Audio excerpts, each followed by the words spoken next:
Do you speak English? Yes, English. Do you speak English? Hello guys, my name is Catherine. I'm your favorite English teacher.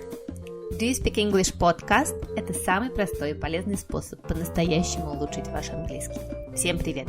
С сегодняшнего дня я буду вашим педагогом английского языка. Меня зовут Catherine. Именно этот вариант моего имени на английском мне нравится больше всего. А английский я преподаю уже более 20 лет.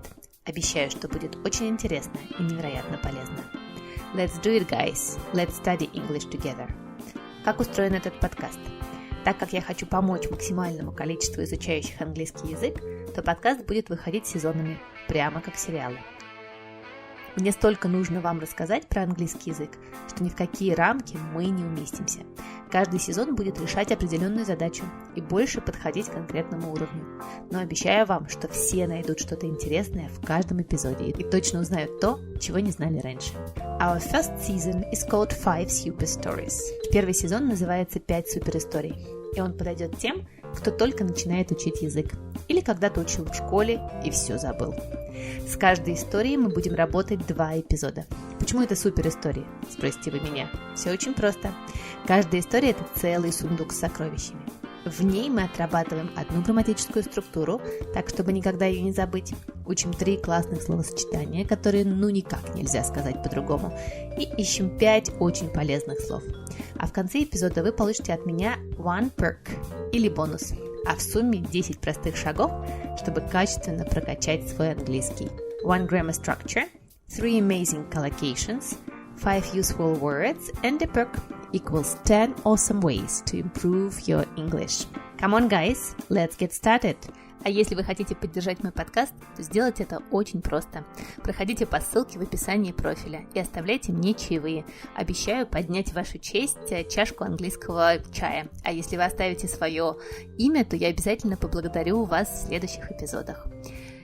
Ну а сегодня мы с вами разбираемся с нашей второй историей, где очень много различной живности и очень много неправильных форм множественного числа существительных.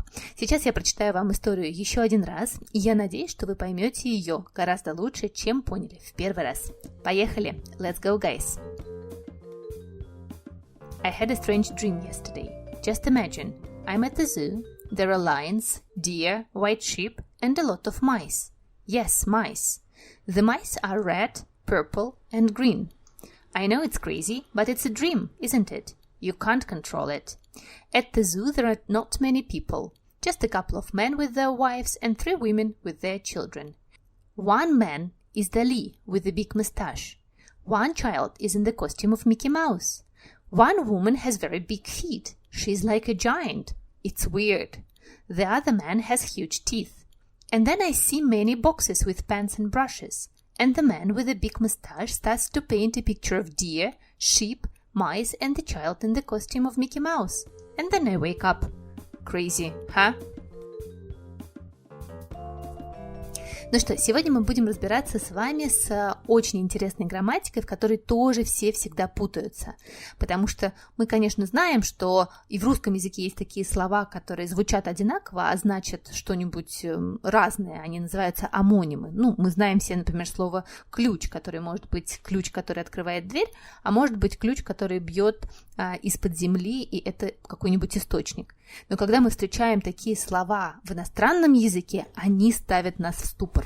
Вот одно из таких слов, с которым мы сегодня с вами попробуем разобраться, это слово like. Like. Конечно, все помнят, что like значит нравится, но не всегда. То есть like может быть глаголом. Например, she likes detective stories. Она любит детективные истории. Do you like art? Вы любите искусство? I don't like watching TV. Я не люблю смотреть телевизор. Мне кажется, это значение глагола like не вызывает никаких нареканий. Конечно, like – это нравится. Мы это знаем все со школы. Но в нашем тексте есть такое предложение. She's like a giant. She's like a giant. Которое переводится «она как гигант». Никаких «нравится» здесь нет и в помине. Потому что слово like может быть предлогом. Preposition.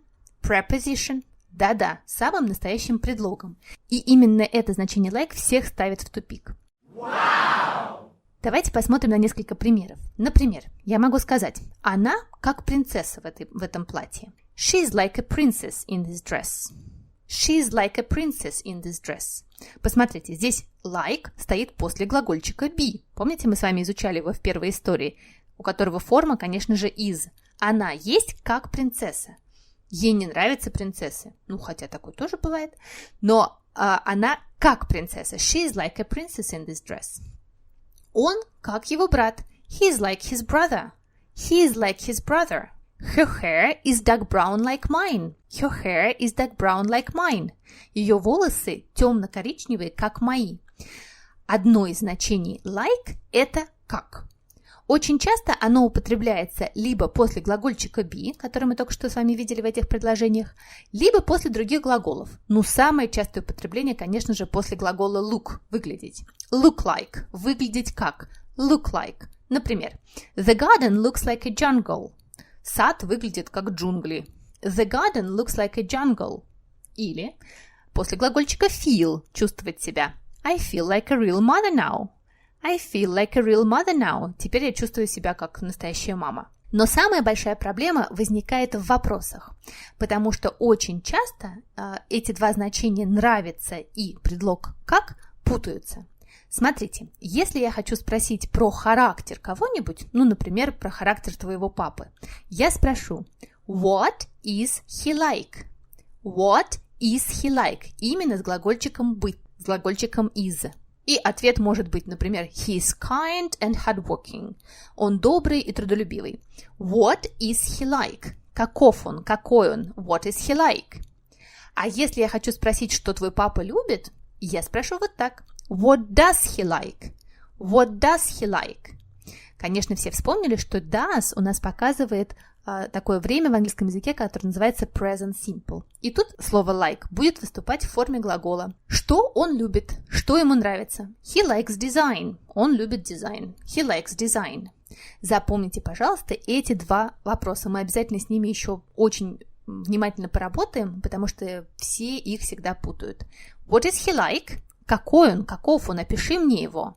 What does he like? Что он любит? What does he like? Ну а теперь переходим к нашим коллокациям. Но сегодня вместо коллокаций я решила рассказать вам про синонимы, про 3 синонима слова «странный».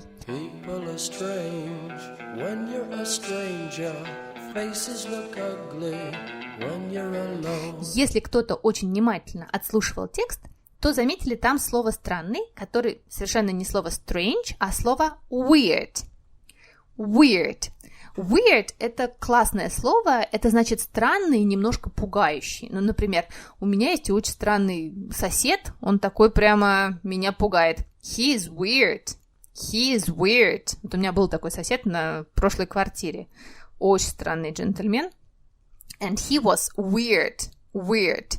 От этого слова, кстати, есть даже существительное. Weirdo. Weirdo. Буковку O приписывают в конце, и получается странный человек. Weirdo. Weird. Weird. Второе слово, самое распространенное, это слово strange. Strange. Ну, мне кажется, тут ничего странного нет в слове странный. Strange. It's a strange book. Это странная книга. А вот третье слово очень необычное. Это слово funny. Funny. Вы наверняка знаете это слово в значении смешной. Ну, например, a funny cartoon – смешной мультфильм, о a funny film – смешной фильм, о a funny boy – смешной мальчик.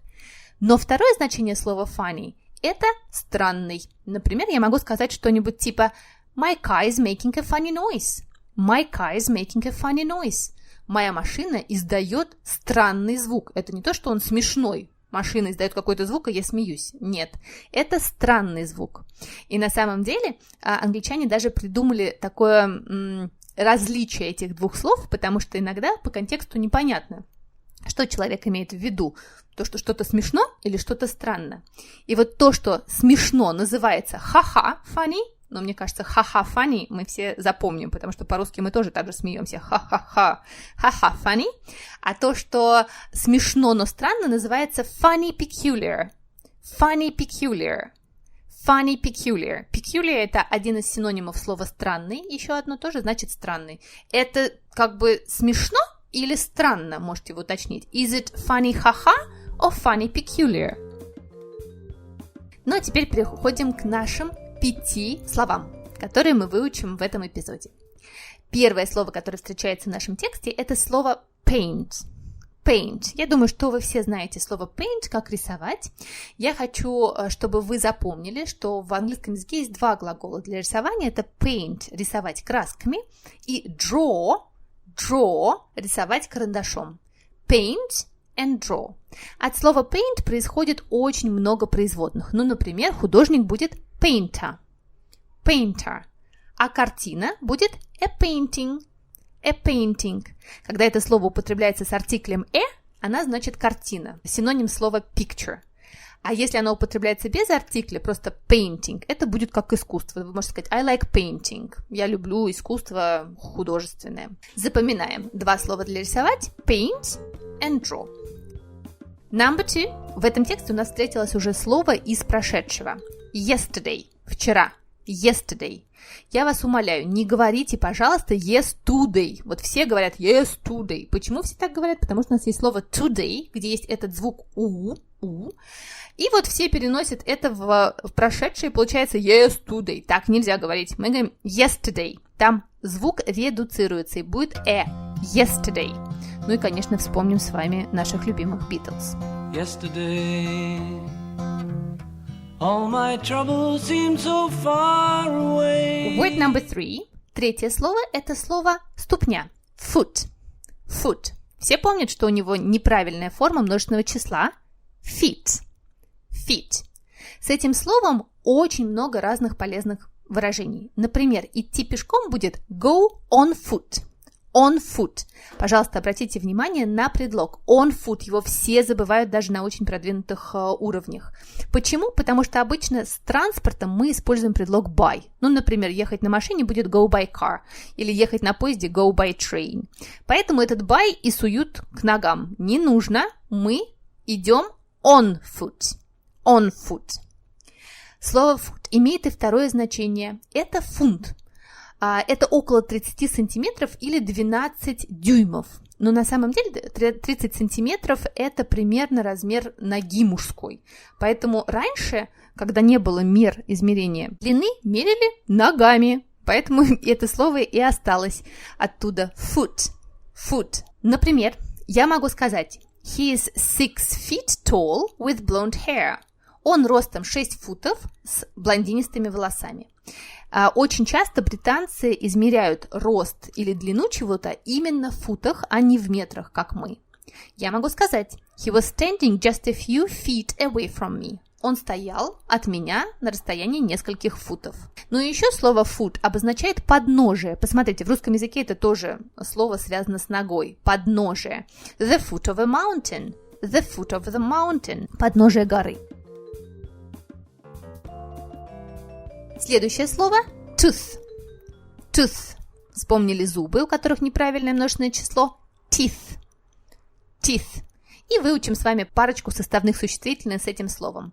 Щетка будет a toothbrush, а паста – toothpaste. Toothpaste. Word number 5. Ha. Это последнее слово в нашей истории. Оно пишется H-U-H. 3 буковки. Ха.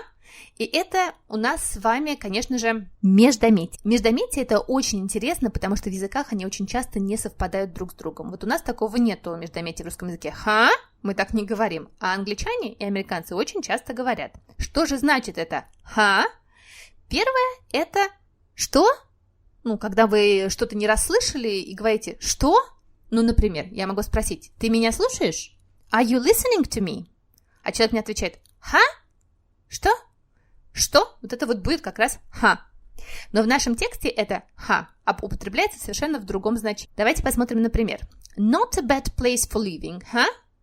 Но это неплохое место, чтобы здесь жить. Не так ли? То есть вот это «ха», которое ставится в конце предложения, значит «не так ли?» Я хочу, чтобы человек со мной согласился. Я подразумеваю, что он сейчас кивнет мне головой и скажет «да-да-да, точно-точно, yes, you are right». «Ха». И помните, у нас как раз в нашей истории употребляется в этом значении. Crazy, huh? Сумасшествие, правда? Ну, конечно, такой сон – это полное сумасшествие. Получается?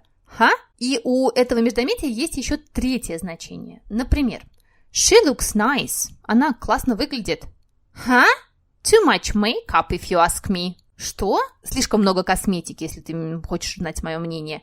Вот это очень часто употребляется как несогласие с кем-то. Что ты такое говоришь? Что? And our perk. Помните, что в прошлый раз я попросила вас подумать, как слово their, three women with their children пишется. Потому что для одного произношения their, язычок между зубами высунули все, в английском языке есть 3 написания этого слова. Это может быть слово their children, то есть их дети. Это притяжательное местоимение у нас с вами. Мой, твой, его, ее, их. Пишется в этом случае T-H-E-I-R в одно слово. Но то же звучание можно написать и как their.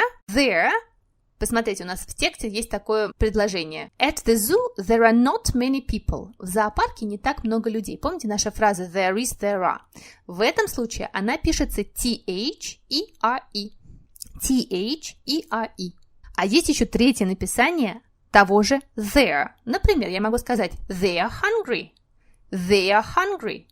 Это местоимение they, они, апостроф и буковки А-И, которые происходят от глагольчика are. Это наш глагол быть, помните? Они голодны, то есть они есть голодны. They are hungry. Вот такие 3 написания одного и того же произношения. Поэтому, конечно, иногда английский язык на слух понимать не так просто. Но мы с вами обязательно его победим и подружимся с ним. That's it, ladies and gentlemen. We did our 4th lesson. Well done us. Если вам понравился урок, я буду очень рада, если вы поставите мне оценку, подпишитесь на мой подкаст и оставите мне чаевые, пройдя по ссылке в профиле. Я им очень-очень радуюсь. Подписывайтесь на инстаграм подкаста, в нем я обязательно буду выкладывать все наши истории после того, как мы с ними поработали 2 эпизода. И если найду время, обязательно буду выкладывать там дополнительные материалы. А также обязательно напишу 3 написания нашего there. Так что обязательно подписывайтесь, ссылка в описании подкаста Do You Speak English Podcast. Have a good week, guys. Let's study English together. See you next Thursday. Save the date. Bye-bye. Take care.